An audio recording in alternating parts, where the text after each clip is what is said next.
आज मैं जापान के एक ऐसे ट्रेडर की कहानी सुनाने वाला हूं आपको, जिसकी कहानी ना सिर्फ आपको इंस्पायर करेगी बल्कि आपको उसकी जर्नी से भी बहुत कुछ सीखने को मिलने वाला है। जापान में इस आदमी को गॉड ऑफ ट्रेडिंग भी बोलते हैं। मतलब स्टॉक मार्केट में जितने लोग ट्रेड कर रहे हैं उनमें ये गॉड लेवल फिगर है। फिर इसने ऐसा क्या किया? क्या सिर्फ इसने पैसा कमाया है? इसने पैसे के साथ इज्जत भी कमाई है। इस आदमी के मल्टीपल नाम हैं, जैसे कि बैंक निफ्टी नहीं है, BNF नाम है इसका, बट वो नाम कैसे पड़ा वो मैं आपको बताऊंगा। तो ये अपना ट्रेडिंग में नाम यूज करता है BNF। इसे जेकॉम ट्रेडर या फिर जेकॉम मैन के नाम से भी जाना जाता है, क्योंकि इसने जो सबसे बड़ा पैसा कमाया वो जेकॉम के शेयर के अंदर कमाया था 2005 में। वो मैं आपको बताऊंगा कि इसने क्या किया। आपको इंटरनेट पर ऐसे बहुत सारे आर्टिकल्स मिल जाएंगे कि इसने $13,600 को 153 मिलियन में कन्वर्ट कर दिया, बट इसने उससे बहुत ज़्यादा पैसा कमाया। और 2005 की बात नहीं है, तो आज भी 2025 में भी ट्रेडिंग कर रहा है। बट ये क्या कर रहा है, कैसे कर रहा है, इसकी पूरी स्ट्रैटेजी आज मैं आपको बताऊंगा। आप सॉफ्ट बैंक के बारे में जानते हो? सॉफ्ट बैंक दुनिया भर में बढ़ चढ़कर इन्वेस्टमेंट्स करता है। जो सॉफ्ट बैंक के फाउंडर है मासायोशी सोन, इन्होंने इस ट्रेडर को पर्सनली इनवाइट किया, मिलने बुलाया और एक बहुत बड़ा ऑफर दिया। बट आप जानते हो, एक ट्रेडर होते हुए सॉफ्ट बैंक के फाउंडर का ऑफर रिजेक्ट कर दिया। ये बिल्कुल ऐसे ही है कि आपको मुकेश अंबानी जी बुलाएं और एक बहुत सॉलिड डील दें आपको, जिसमें आपको बहुत प्रॉफिट हो सकता है, और आप बोले नहीं जी मुझे आपका ऑफर नहीं चाहिए। इसने बोला इन्हें, भैया मैं तो एक नॉर्मल सा डे ट्रेडर हूँ, एक छोटे से अपार्टमेंट में रह के वहीं से ट्रेडिंग करता हूँ, तो मुझे आपका कोई ऑफर नहीं चाहिए। एक ट्रेडर ने मासायोशी सोन का ऑफर रिजेक्ट कर दिया। बट ये ट्रेडर की कहानी है क्या, कैसे शुरू किया, कैसे पैसा कमाया, आइए डिटेल में समझते हैं। इसने शुरुआत करी जापान के अंदर, ओसाका शहर के अंदर। ओसाका शहर के अंदर ये बहुत छोटे छोटे काम करता था। कभी ये किसी रेस्टोरेंट में काम करता था, अलग अलग तरीके के छोटे कोई भी काम मिल जाते थे जिससे इसको पैसे मिलते थे, तो ये अपनी पढ़ाई के साथ साथ पैसे कमाने लग गया। अब जब ये रेस्टोरेंट में काम करता था, इसको ना एक नशे की आदत पड़ गई। अब जानते हैं वो नशा क्या था? वो नशा था फ़ोन के ऊपर चार्ट्स को देखना। उस टाइम पर मैं ये बात कर रहा हूँ 2000 के पहले की।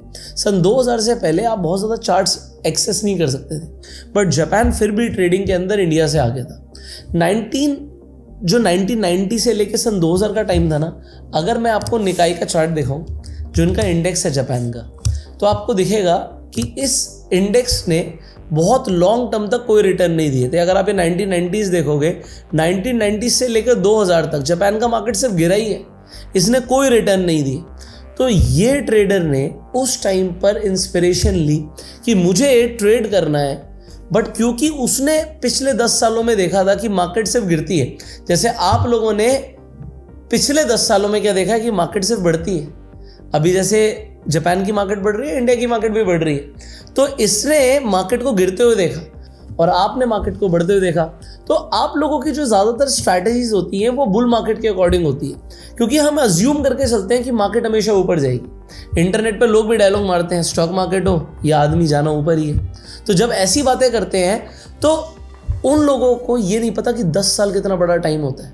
अगर 10 साल तक मार्केट सिर्फ गिरती चली जाए और रिटर्न ना दे, अच्छों का पसीना छूट जाएगा और वो स्टॉक मार्केट से दूर रहना शुरू कर देंगे। बट उस टाइम पर जब जापान की मार्केट रिटर्न नहीं दे रही थी, जापान की रियल एस्टेट मार्केट बूम नहीं कर रही थी, इस आदमी ने डिसीजन लिया मुझे ट्रेडर बनना है। और उसकी कहानी बड़ी इंस्पिरेशनल है। उस टाइम पर जापान के अंदर एक उसने डॉक्यूमेंट्री देखी इस आदमी के ऊपर, जिसका नाम था विक्टर निडरहॉफर। मेरी प्रोनाउंसिएशन के लिए मुझे माफ़ कीजिएगा, बट जापानीज़ के अंदर विक्टर को ना वो थोड़ा विक्टर बोल देते हैं। इंडिया के अंदर भी थोड़ा सा ऐसा होता है, तो जो विक्टर बोलते हैं, तो इसने विक्टर का V की जगह B ले लिया, उसके बाद N यहाँ से लिया और H यहाँ से हॉफर से लिया, तो इसने अपना नाम रख लिया BNF। सो ये इसके नाम के पीछे की कहानी है। जब तकाशी ने इनके ऊपर डॉक्यूमेंट्री देखी तो उसे पता लगा कि भाई ये अमेरिका के अंदर एक हेज फंड मैनेजर है, और उस टाइम से उसे इंटरेस्ट आ गया स्टॉक मार्केट के अंदर। तो मार्केट में इंटरेस्ट लिया, जॉब करता था छोटी मोटी, पैसे जोड़ता था और चार्ट्स को देखता था। मैंने जैसे बोला चार्ट्स का तो नशा हो गया था इसे। जैसे ही इसे फ्री टाइम मिलता था ये प्राइस एक्शन देखने लग गया। आपको पता है जो कैंडलस्टिक पैटर्न्स आज आप देखते हो, ये स्क्रीन पर जो आपको एडिटर यहाँ पर कैंडलस्टिक पैटर्न्स दिखाएंगे, ये कैंडलस्टिक पैटर्न्स जापान की ही इन्वेंशन है। जापान में ही पहली बार कैंडलस्टिक पैटर्न्स के ऊपर खोज हुई और किताबें लिखी गई। तो इसीलिए हम कैंडलस्टिक पैटर्न्स को जापानीज कैंडलस्टिक पैटर्न्स भी बोलते हैं। आज आप देखते हो कैंडल ग्रीन कलर की होती है, रेड कलर की होती है, बट स्टार्टिंग के अंदर जो चार्ट होता था वो वाइट एंड ब्लैक होता था। जो आपकी ग्रीन कैंडल होती थी वो आपकी वाइट कलर से रिप्रेजेंट होती थी और रेड कैंडल ब्लैक कलर से होती थी। एनीवेज, लॉन्ग स्टोरी शॉर्ट, ये इसने इंस्पिरेशन ली और शुरू किया इसने यही $13,000 के आसपास जोड़े जैसे तैसे करके, और इसे लगा ठीक है टाइम आ गया है कि मुझे मार्केट में ट्रेड करना है। अब क्योंकि मैंने आपको बताया जापान की मार्केट में जनरली बियर मार्केट चल रही थी, मार्केट गिर रही थी, तो इसने सोचा इस गिरती हुई मार्केट में पैसे कैसे कमाए जाए, क्या कोई मैं स्ट्रैटेजी क्रिएट कर सकता हूँ। इसने उस टाइम पर डिस्कवर किया एक इंडिकेटर जिसका नाम है मूविंग एवरेज। सो यहाँ पर हमने इंडिकेटर लगा लिया आपके लिए ये में। इसकी सेटिंग मैं चेंज कर देता हूँ क्योंकि उसने जो सेटिंग यूज़ करी थी वो 25 की थी, वो 25 डेज मूविंग एवरेज देखता था। अब आप एक्सपोनेंशियल यूज़ करो या सिंपल यूज़ करो, दैट इज योर चॉइस। पर अल्टीमेटली ये करता क्या था, इसको ऐसा लगता था कि कोई भी स्टॉक बढ़ रहा है, तो मैं अभी निकाई के इंडेक्स पर कर रहा हूँ बट स्टॉक और ज़्यादा गिर सकते हैं। तो अगर कोई भी स्टॉक अपनी मूविंग एवरेज से 25 दिन की मूविंग एवरेज से लगभग अगर 20% गिर जाता है तो वो लॉन्ग का ट्रेड ले लेता था कि यहाँ से प्राइस ऊपर जाएगा, और जैसी प्राइस ऊपर निकलता था वो प्रॉफिट बुक कर लेता था। This was a strategy. But अब आप देखो, उसे एक तो अपॉर्चुनिटीज़ कम मिलती थी क्योंकि 20% की अपॉर्चुनिटी बैक टू बैक आएगी नहीं, बट जब भी 20% की अपॉर्चुनिटी आएगी, स्टॉक्स बहुत सारे हैं, तो वो ट्रेड लेना उसने शुरू कर दिया। कुछ ट्रेड्स में प्रॉफिट बना बट जर्नली उसे ट्रेड्स में नुकसान होने लगा, उसे नुकसान आने लग गया ट्रेड्स में। अब वो ये देखने लग गया यार मुझे नुकसान आ रहा है तो मैं क्या करूं। अब हर ट्रेडर क्या करता है, अपनी स्ट्रैटेजी में कुछ ना कुछ इंप्रूवमेंट करता है। अब उसने क्या किया, उसने कहा कि भाई मैं 20% से, ज़रूरी नहीं कि हर बार 20% से ही ट्रेड मारूंगा, मैं 20% के अलावा एक चीज़ और देखूंगा कि 20% की जगह स्टॉक 60% तक भी गिर सकता है। क्योंकि जब 2008 का क्रैश आया, तो मैं थोड़ा सा आगे जाऊंगा, ये देखिए ये 2008 का क्रैश आया, तो इस क्रैश के अंदर जो इंडेक्स ही है वो अपने मूविंग एवरेज से लगभग 50% दूर हो गया। तो अब स्टॉक सोचो वो तो कितने गिर गए होंगे, 70-80% गिर गए होंगे। तो जब स्टॉक्स इतने ज़्यादा गिर रहे हैं तो वो ट्रेड कब ले, उसने कहा मैं ट्रेड लूंगा जब यहाँ से स्टॉक दोबारा बाउंस बैक करना शुरू करेगा। अब एग्जाम्पल, हर कोई बॉटम पकड़ना चाहता है, ये 2008 का जो बॉटम है हर कोई ये पकड़ना चाहता है। इसने सन 2000 में ट्रेडिंग शुरू करी थी जब ये 22 साल का था। सन 2000 के अंदर उसने लगभग $13,000 की कैपिटल से शुरू किया था, बट सिर्फ 2 सालों में उसने $1 मिलियन कमा लिया।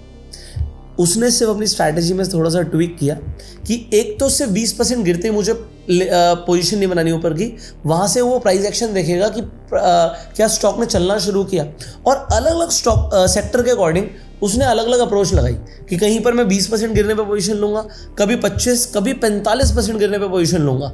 तो क्योंकि वो अलग अलग सेक्टर्स को अलग अलग स्टडी कर रहा था और वहाँ पे कंफर्मेशन पे ट्रेड कर रहा था, तो उसे प्रॉफिट होने लग गया।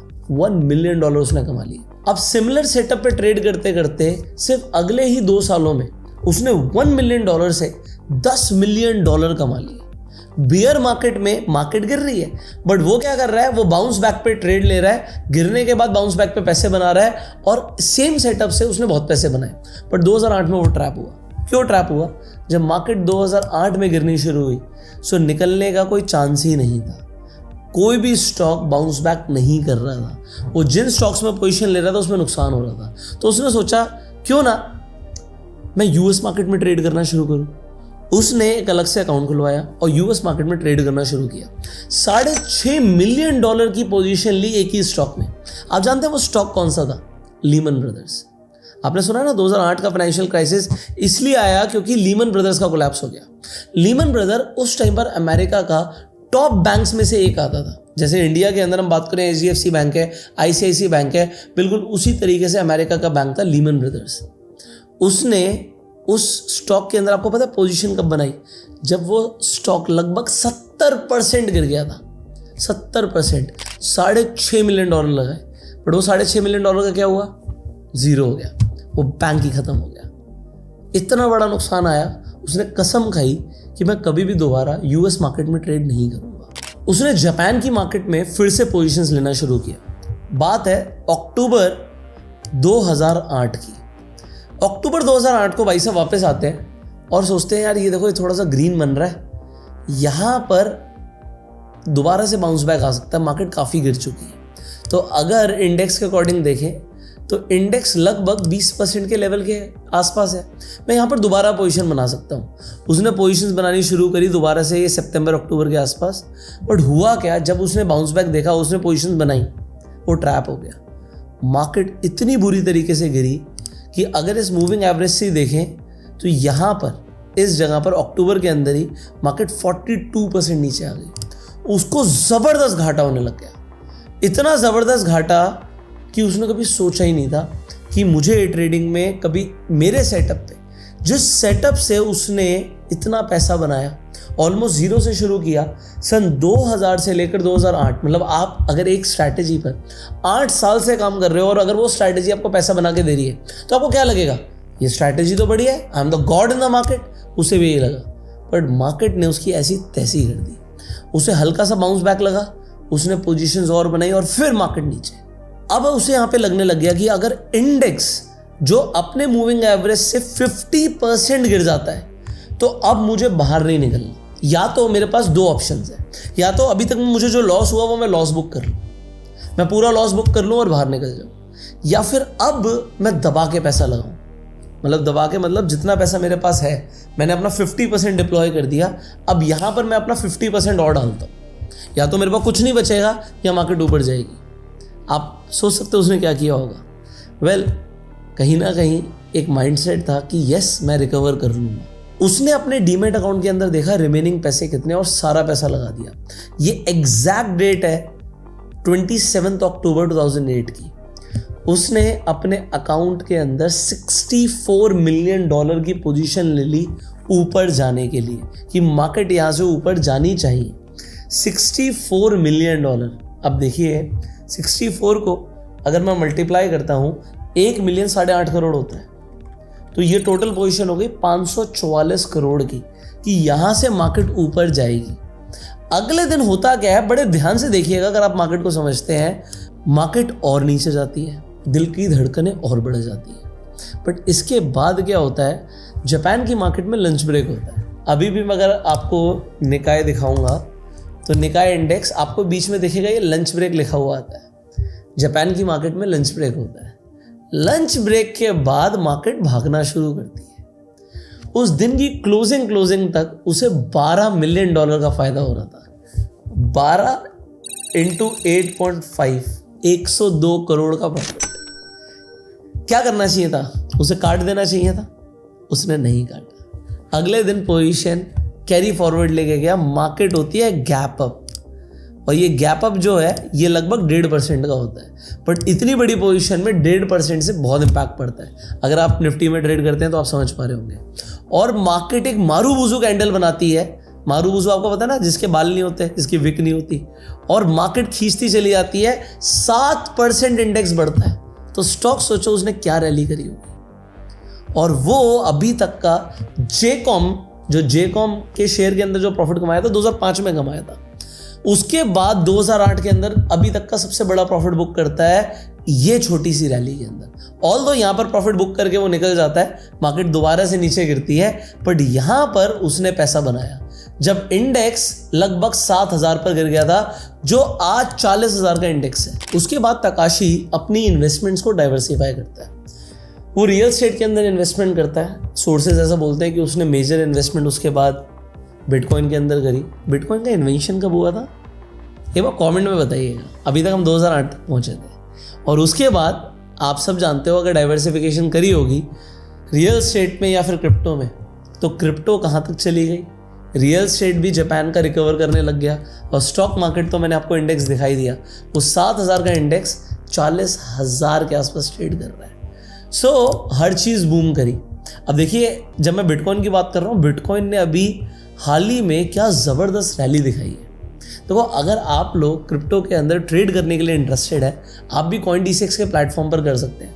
बिटकॉइन के अंदर यहाँ पर 100x तक की लेवरेज है। और सबसे बड़ी बात क्या है कि आप CoinDCX के प्लेटफॉर्म पर आप मोबाइल पे जैसी CoinDCX खोलेंगे आपको सबसे पहले SIP का फीचर मिल जाएगा। अगर आप SIP करके भी अमीर बनना चाहते हैं, वो भी क्रिप्टो के अंदर, तो आप CoinDCX के प्लेटफॉर्म पर कर सकते हैं। CoinDCX का लिंक मैं आपको डिस्क्रिप्शन और पिन कमेंट में दे दूंगा, जिससे आप इन्वेस्टमेंट्स कर सकते हैं, ट्रेडिंग कर सकते हैं फ्यूचर्स के अंदर। और अगर आपको लगता है बिटकॉइन है भैया ये तो गिर सकता है, तो आप गिरने पे भी ट्रेड ले सकते हैं। यहाँ पर आप लेवरेज सिलेक्ट कर सकते हैं और आपको वहाँ पर एक्सपर्ट पिक्स मिल जाएंगी। मतलब आपको ट्रेड्स पहले से ही वहाँ पर मिलेंगे कि आप किन किन ट्रेड्स में कितना प्रॉफिट कमा सकते हैं और वहाँ से आप डायरेक्टली ट्रेड्स एग्जीक्यूट कर सकते हैं। तो ये फीचर्स आपको CoinDCX में मिलते हैं। फाइनली जो तकाशी कोटेगावा हैं वो आज भी ट्रेड कर रहे हैं, आज भी ट्रेडिंग कर रहे हैं। सोचिए एक ऐसा आदमी जिसने अपने पर्सनल अकाउंट में पैसा बनाया। लोग जो आप सुनते हो ना वो हेज फंड मैनेजर्स होते हैं, दूसरे के अकाउंट पे पैसा बना रहे हैं, but he is the person जिसने अपने पर्सनल अकाउंट में पैसा बनाया है। तो पर्सनल अकाउंट में पैसा बनाने वाले बहुत कम लोग हैं और इनकी स्टोरी इसलिए इंस्पायरिंग है क्योंकि एक स्ट्रैटेजी आपको मिली। इनकी स्ट्रैटेजी देखो बियर मार्केट के अंदर काम करती है और ये अपने आप को इसीलिए बिलियनियर बियर ट्रेडर भी बोलते हैं कि भैया मैं तो गिरती हुई मार्केट में पैसा बनाने की स्ट्रैटेजी निकाल कर बैठा हूं और उसी से मैंने पैसा बनाया है। आपको इनकी स्ट्रैटेजी कैसी लगी कमेंट में जरूर बताइएगा। अगर अच्छी लगी तो आप कह सकते हो yes it is a good strategy, but ऐसा बिल्कुल भी नहीं कि इनकी स्ट्रैटेजी के अंदर लॉस नहीं हुए। डेफिनेटली लॉस हुए, ऊपर के लिए पोजीशन ली, स्टॉक और नीचे गिर गया, बट देखो discipline is the key to success. इतने सालों से ट्रेडिंग कर रहे हैं, आपको कितने साल हुए ट्रेड करते हुए, ये भी आप कमेंट में जरूर बताइएगा कि आपको कितना टाइम हो गया। अगर 2 महीने भी हुए ना तो भी 2 महीने नीचे कमेंट में लिखिएगा, हम देखेंगे ज्यादातर लोगों को कितना टाइम हुआ है ट्रेड करते हुए। देखो इंडिया के अंदर ज्यादातर ट्रेडर्स तो कोविड के बाद ही आए हैं, तो मुझे पता है कि यंग ट्रेडर्स हैं, पैशनेट ट्रेडर्स हैं, बट ऐसी स्टोरीज से आपको सीखने को मिलता है कि डिसिप्लिन से पैसा बनेगा। फाइनली हम आपसे मिलेंगे अगली वीडियो में। आप चैनल को सब्सक्राइब कर सकते हैं, बेल आइकन पर क्लिक कर सकते हैं। You go self made and जय हिंद।